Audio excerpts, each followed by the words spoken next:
আজি পবিত্ৰ ঈদ উল আজহা সমগ্ৰ ৰাজ্যতে আজি ইছলাম ধৰ্মাৱলম্বী লোকসকলে উদযাপন কৰে ঈদ উল আজহা। কুৰবানীৰ এই বিশেষ দিনটোত ইছলাম ধৰ্মীয় লোকসকলে মছজিদ ঈদগাহত একত্ৰিত হৈ আদায় কৰে সমূহীয়া নামাজ। সমগ্ৰ ৰাজ্যৰ লগতে চতিয়াতো আজি পালন কৰিলে ঈদ উল আজহাৰ নামাজ। চতিয়াৰ দক্ষিণ অঞ্চলৰ কৰয়নী আঞ্চলিক ঈদগাহ ময়দানত অঞ্চলটোৰ সহস্ৰাধিক ব্যক্তিয়ে সমূহীয়াভাৱে ঈদৰ নামাজ আদায় কৰে। নামাজৰ পিছতেই সমাজৰ শান্তি আৰু ভাতৃত্ববোধৰ বাবে সমূহীয়াকৈ নেদেখাজনৰ ওচৰত দুৱা প্ৰাৰ্থনা কৰে। শান্তি সম্প্ৰীতি ভাতৃত্ববোধ আৰু ঐক্যৰ উৎসৱ ঈদ পুৰণি আঞ্চলিক ঈদগাহত আজি 8:45 বজাত আমাৰ সন্মানীয় পুৰণি আহমেদিয়া ইছলামিয়া মাদ্ৰাছাৰ প্ৰিন্সিপাল মুফতি মৌলানা ৰবিউল হাছান সাহেবৰ ইমামতিত সুকলমে নামাজ সমাপ্ত হয় আৰু সমূহ দেশবাসীৰ শান্তিৰ কাৰণে তেখেতে দোৱা কৰে। লগতে আজি পুৰণি আঞ্চলিক ঈদগাহ কমিটিৰ তৰফৰ পৰা সমূহ ত্ৰিপুৰীয়াবাসী ৰাইজক ঈদৰ কুৰবানীৰ ক্ষেত্ৰত চৰকাৰৰ নীতি নিয়ম মানি কুৰবানী দিবৰ বাবে আমি আহ্বান জনাওঁ আৰু সমূহ ৰাইজে ইয়াক সঁহাৰি জনায় আৰু তেওঁলোক একমত যে যিহেতু আমি এইখন দেশত বসবাস কৰোঁ, ইয়াৰ নিয়ম নীতি আইন কানুন অন্য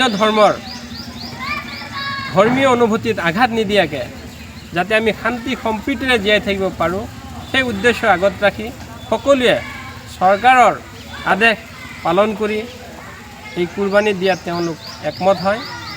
তাকে মই ঈদগাহ কমিটিৰ তৰফৰ পৰা আমাৰ অনুৰোধ ৰাইজে ৰক্ষা কৰাত সমূহ ৰাইজক মই আন্তৰিক ধন্যবাদ জ্ঞাপন কৰিছোঁ আৰু লগতে পুনৰাই সমূহ ৰাইজক ঈদৰ শুভেচ্ছা জ্ঞাপন কৰিছোঁ। আনহাতে ইটাখোলাৰ ঈদগাহ ময়দানতো ঈদ উল আজহা উদযাপন কৰে। ইছলাম ধৰ্মাৱলম্বী লোকসকলে আজি ইটাখোলা স্থিত ঈদগাহ ময়দানত সমূহীয়া ঈদৰ নামাজ আদায় কৰে। ইটাখোলাৰ কেইবা সহস্ৰাধিক ইছলাম ধৰ্মাৱলম্বী লোকসকল একত্ৰিত হৈ বিশ্ব শান্তি সম্প্ৰীতি আৰু ভাতৃত্ববোধ অটুট ৰখাৰ আহ্বান জনায়।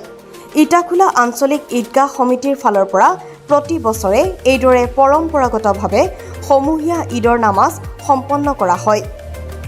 ইটাখোলা জামে মছজিদৰ ইমাম চাহাব নুৰুল হক চাহাবৰ ইমামতিত ঈদ উল আজহা নামাজৰ সমূহীয়াভাৱে আদায় কৰিলোঁ।